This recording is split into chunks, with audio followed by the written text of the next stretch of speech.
குராசானிலிருந்து கருப்பு கொடி ஏந்திய படை வெளியாகி வரும். குராசான் என்றது பாகிஸ்தானுடைய பெஷாவர்ல இருந்து ஆப்கானிஸ்தானுடைய கந்தஹாருக்கு இடையில் உள்ள பகுதி. அங்கால ஈரான் பார்டர் வரைக்கும் இருக்குது. இந்த பகுதியிலிருந்து கருப்பு கொடி ஏந்திய படை வெளியாகி வரும். ஆஷிக் தண்ணி வணங்கும். சரி, அவர் போட கருப்பு கொடி ஏந்திய படை எங்கிருந்து வெளியாகி வரும் சொல்லுங்க? குராசான்ல இருந்து. குராசான் என்றது எங்க? குராசான் எங்க? பாகிஸ்தானுடைய பெஷாவர்ல இருந்து ஆப்கானிஸ்தான் கந்தஹாருக்கு இடையில் உள்ள பகுதி. நான் திரும்ப சொன்னேன், கவனம் இங்கால வர, மறுவா கவனம் அங்கால போகுது. ஒரு தண்ணி சொட்டுக்கு பின்னால கவனமே போயிட்டு. என்ன சொன்னேன்? அப்போ இந்த புதையலுக்காக வேண்டி செஞ்ச யுத்தம் முடிஞ்ச உடனே எங்க இருந்து வருவாங்க? குராசானில் இருந்து கருப்பு கொடி ஏந்திய படை வெளியாகி வரும். யுகாத்திலூனகும் யக்ததிலூனகும் கத்லன் லம் யக்துல்ஹு கௌம். வரலாறுல யாரும் செய்யாத அளவு யுத்தம் செய்வாங்க இவங்க. இந்த வார படை சொன்னாங்க, இதா சமிஅதுமுன் நிதா ஃபஅதூஹும் வலவ் ஹபவன் அலா ஸல்ஜ். இந்த கருப்பு கொடி ஏந்திய படை வெளியாகிவிட்டது என்று கேள்விப்பட்டால் நீங்கள் அவர்களை நோக்கி வாருங்கள். யாரை நோக்கி? அந்த படையை நோக்கி வாருங்கள். ஐஸ் கட்டிக்கு மேலால தவண்டு வர வேண்டி வந்தாலும் வாங்க. நாங்க நபி ஸல்லல்லாஹு அலைஹி வஸல்லம் எதுக்கு மேலால ஐஸ் கட்டி, ஐஸ் புள்ளுற காலம் ஆயிக்கும். அப்ப சும்மா செல்ல மாட்டாங்களே நபி அலைஹிஸ்ஸலாம். அந்த காலம் எது ஆயிக்கும்?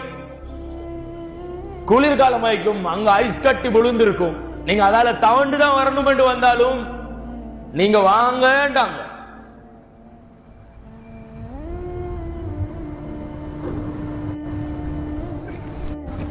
தவண்டு பனிக்கட்டிக்கு மேலால் தவண்டு வர வேண்டி வந்தாலும் வாருங்கள் என்றாங்க.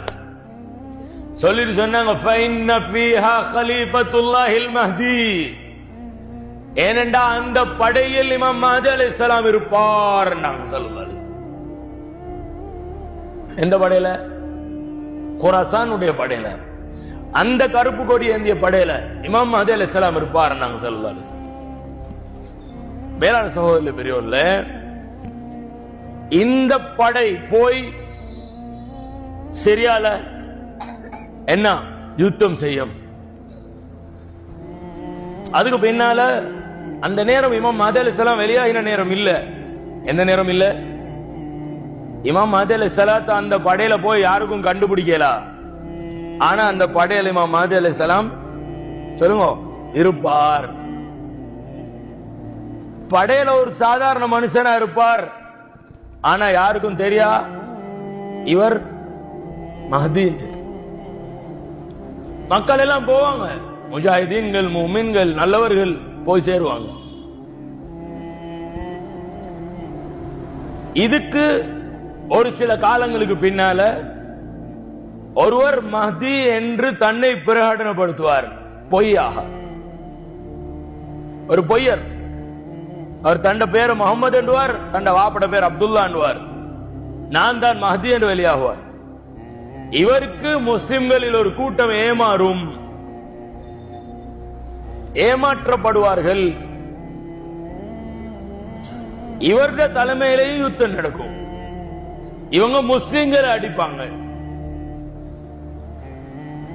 காபிர்களோட யுத்தம் செய்வாங்க, பெரும்பாலான முஸ்லிம்களை கொலை செய்வாங்க. இவங்க போய் பலஸ்தீனை கைப்பற்றுவாங்க.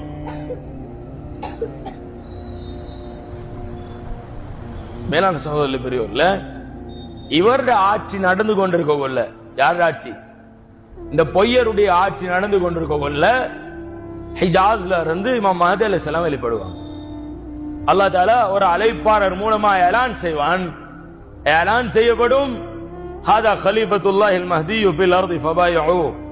இதோ பூமியிலே அல்லாஹ்வுடைய கலீஃபா மஹ்தி, இவருடன் பைஅத் செய்து கொள்ளுங்கள் என்ற அசரீரமான சத்தம் வரும்.